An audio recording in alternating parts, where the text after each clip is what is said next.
Bonjour, cette vidéo est composée de 3 éléments. Vous y trouverez tout d'abord une présentation des activités de la société PFC Solutions, puis du processus PIC, le plan industriel et commercial, et une première démo de l'outil Board. Celle-ci sera suivie d'une seconde démo dans les jours qui viennent.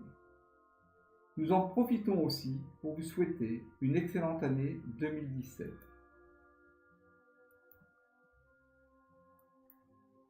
Les entreprises industrielles et les distributeurs sont notre cible de marché.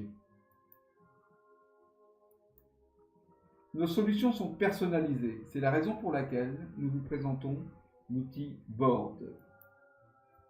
Ce sont des PME ou des multinationales françaises, européennes, américaines et russes. Vous êtes les bienvenus chez nous et nous serions très heureux de pouvoir vous rencontrer chez vous. Les audits et les analyses de la société Gartner mettent en évidence que moins de 20% des entreprises ont un système mature et orchestrant. Les autres ont au mieux mis en place des réunions, réparation de problèmes et ont de bonnes marges de manœuvre pour améliorer les résultats. Ce n'est pas uniquement un processus, c'est surtout un état d'esprit. Certaines sociétés matures ont des cycles extrêmement courts. Le plan industriel et commercial est orienté action, court et moyen terme, tout en assurant le lien avec le déploiement du plan stratégique de l'entreprise. Il transcende les fonctions et casse les silos. Détaillons le contenu de ces 5 étapes. Gérons et diagnostiquons le portefeuille actuel et futur des projets par rapport à la stratégie d'entreprise et aux objectifs définis. Concentrons-nous en équipe sur un certain nombre de projets en responsabilisant chaque acteur. Gérons la performance des marchés, marques, clients en valeur et en volume. Élaborons un plan de la demande sans contrainte sur la base des hypothèses marketing et vente. Élaborons un plan d'approvisionnement réalisable afin de satisfaire le plan de demande sans contrainte issu de l'étape 2. Gérons l'ensemble des opérations, achats, production, supply chain, R&D, en termes de performance opérationnelle et financière, de flexibilité et d'aptitude à répondre à temps aux besoins du marché. Préparons l'agenda de la réunion SNOP. Transformons les conclusions des étapes précédentes en éléments financiers validés par la direction financière. Intégrons et réconcilions les étapes précédentes en identifiant les écarts pour atteindre l'objectif et proposons des remèdes pour les combler. Encadrons les autres étapes. Encourageons la prise d'initiative et de décision. Passons en revue les progrès du déploiement de la stratégie. Approuvons ou challengeons les recommandations. Revoyons et fixons les objectifs business. Fournissons une feuille de route en termes de décision et d'action pour les étapes suivantes. Zoomons sur des sujets critiques. Le processus peut être relativement simple. Il peut être aussi beaucoup plus large. L'étape suivante sera une démo de l'outil Board, ce qui vous permettra d'imaginer une association possible dans votre société du plan industriel et commercial avec les fonctionnalités de l'informatique décisionnelle et de la gestion des compétences. Abordons maintenant l'outil Board.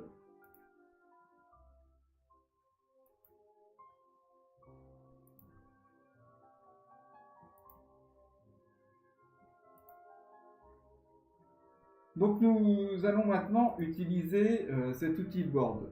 La façon dont il se présente est la suivante. Ici, l'écran que vous voyez est celui à disposition des développeurs. Donc nous allons charger une démonstration qu'on appelle démo budget management. Donc l'outil est en train de la charger. Alors pour pouvoir organiser ces bases de données, nous avons ce que nous appelons des capsules. Alors ces capsules, elles sont simples à utiliser. Ce que vous voyez maintenant, c'est ce qu'un utilisateur de base voit en termes d'écran. Alors, il faut savoir qu'au niveau des utilisateurs, il existe deux profils majeurs. Tout d'abord, le profil des développeurs, ce sont les gens qui vont développer la solution, et ensuite le profil des utilisateurs. Alors, lorsque vous êtes développeur, vous avez accès à un nombre beaucoup plus important de fonctionnalités. Toutes les fonctionnalités auxquelles vous avez accès se trouvent ici, vous voyez, mais ce sont des fonctionnalités qui sont simples à utiliser. Le grand avantage de Board, c'est qu'au niveau du travail de l'informatique, le travail est énormément facilité parce qu'il est possible de venir créer les hiérarchies au niveau de l'outil, de venir aussi paramétrer les valeurs qu'on va souhaiter acquérir et de venir aussi paramétrer tout ce qui va être nécessaire pour l'interfaçage. Bon, toutefois, aujourd'hui, nous ne verrons pas cet aspect des choses. C'est un aspect des choses que nous verrons plus tard lorsque nous aborderons la partie développeur. Ici, vous voyez les écrans qui sont disponibles à une équipe. Alors, l'équipe, là, est plutôt orientée commerciale. Donc, elle a son tableau de bord présent et elle a un nombre de rapports qui ont été préconfigurés. Les nombres de rapports qui ont été préconfigurés, si on inclut le tableau de bord, sont au nombre de 1, 2, 3, 4, 5 et 6. Alors, ce qui caractérise l'outil, c'est qu'il va chercher en permanence les informations dans les bases de données. Alors, ces bases de données peuvent être un ERP, un CRM, des fichiers Excel, et que, en fonction dont les bases de données ont été structurées, donc en fonction du travail préparatoire réalisé par les développeurs, l'outil va modéliser ces données.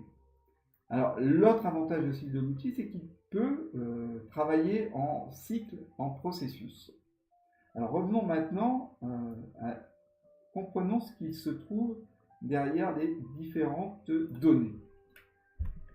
Donc là, nous travaillons avec une équipe commerciale qui a des données mensuelles du mois de janvier au mois de décembre. Et sur l'ensemble de ces données, on peut les filtrer si on le souhaite. L'outil dispose de filtres préparamétrables. Les filtres se trouvent là, ils se trouvent aussi ici, c'est-à-dire on peut filtrer la compagnie avec laquelle on souhaite travailler. Donc c'est un petit peu comme sur Excel, sauf que les données qu'on va aller chercher, on va les puiser dans un nombre de données extrêmement important. Donc là, nous sommes toujours dans le cadre de notre équipe commerciale, et cette équipe commerciale veut mesurer la performance de plusieurs canaux de distribution. Donc on a des magasins, donc on a un nombre de canaux de distribution. On en a 6 ici qui vont des magasins au magasin de proximité en passant par le duty free. Donc on a besoin d'un nombre d'indicateurs pour pouvoir suivre en permanence notre performance. Donc ici vous avez la lecture de la marge, la lecture des résultats de l'année par rapport à l'année précédente et la lecture des résultats de l'année en cours par rapport au budget. Là, nous avons un graphique qui nous permet de visualiser la croissance des ventes et de visualiser aussi le pourcentage de marge. Donc ce graphique, comme vous le voyez, il est très facilement lisible.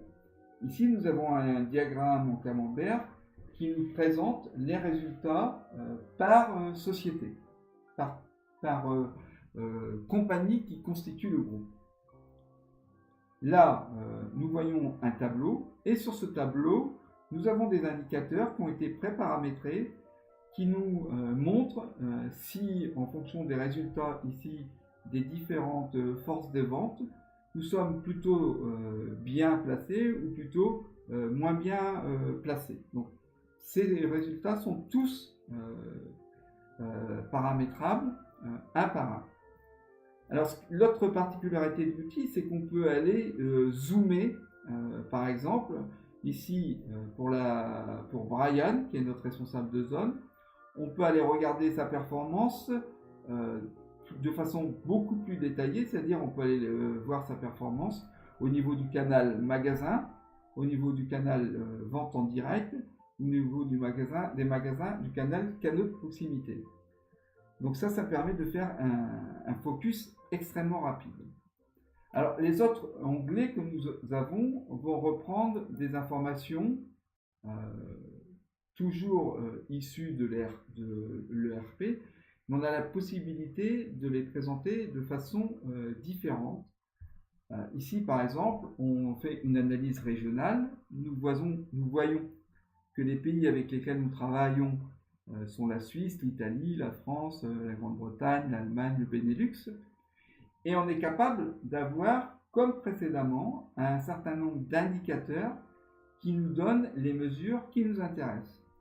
Alors si je veux faire un zoom, par exemple, sur ce qui se passe en France, je peux regarder cet indicateur graphique, par exemple, facile à exploiter, ou je peux aussi me focaliser sur la France et regarder au niveau des données qui se trouvent ici, les données pour le pays sélectionné, en l'occurrence la France. Donc là j'ai vraiment une focalisation extrêmement simple et extrêmement précise.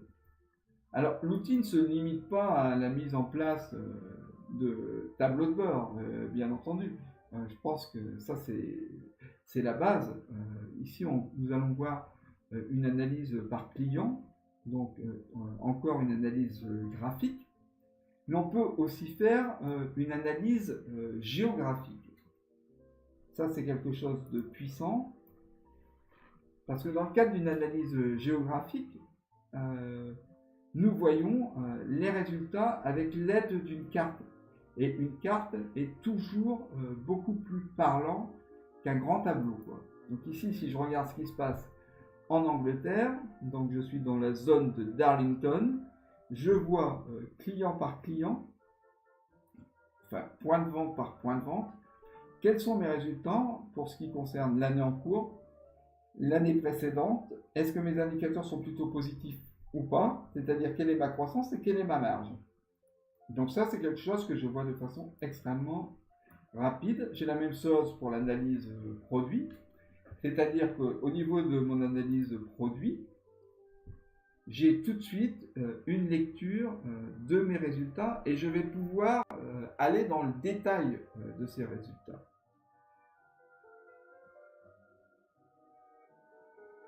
Donc ici, par exemple, je prends une analyse qui est le groupe produit sport. Je vois les différents éléments, les différentes références qui composent cette partie.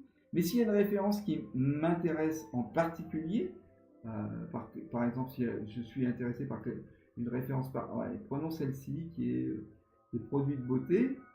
Donc là, je peux faire une analyse, ce qu'on appelle un forage, pour voir ce qui s'est passé exactement au niveau de cette référence.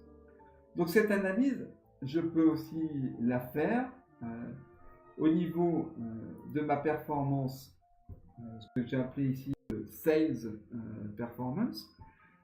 Cette Sales Performance, alors ici, elle est présentée d'une façon beaucoup plus synthétique. C'est-à-dire que non seulement je peux regarder état par état quelle est ma Sales Performance, responsable de zone par responsable de zone quelle est ma Sales Performance, mais ici j'utilise deux indicateurs nouveaux, c'est-à-dire en fonction de la surface de ma zone, je sais tout de suite quelle a été la quantité vendue, d'accord, et en fonction de l'intensité de la couleur, je sais tout de suite quel est mon prix de vente moyen. Par exemple, ici, dans la partie, dans la catégorie couteau, d'accord, sur les megastores, j'ai un prix de vente moyen plus élevé que dans les autres catégories. Et cette information, elle me saute aux yeux immédiatement. Si je regarde maintenant la performance en termes de mes équipes de vente, j'ai une lecture encore mieux et encore plus facile parce que je vais utiliser une mosaïque. Et la mosaïque ici, elle est parlante tout de suite. Je vois par exemple que Meyer, qui travaille en Allemagne, donc ici j'ai mon axe pays qu'on avait vu précédemment. Pour Meyer qui travaille en Allemagne, j'ai mes groupes de produits. Je vois que dans la catégorie de produits writing, lui, il se détache puisqu'il a une quantité vendue de 1,5 million d'euros, alors que les autres ont des quantités vendues beaucoup plus faibles. Là, j'ai une lecture directement qui me saute aux yeux et qui est facile à interpréter. Donc nous allons rester là pour aujourd'hui, sachant que lors de la prochaine session, je vous parlerai plus de la façon dont on doit paramétrer l'outil, et vous verrez que le paramétrage est quelque chose d'extrêmement simple.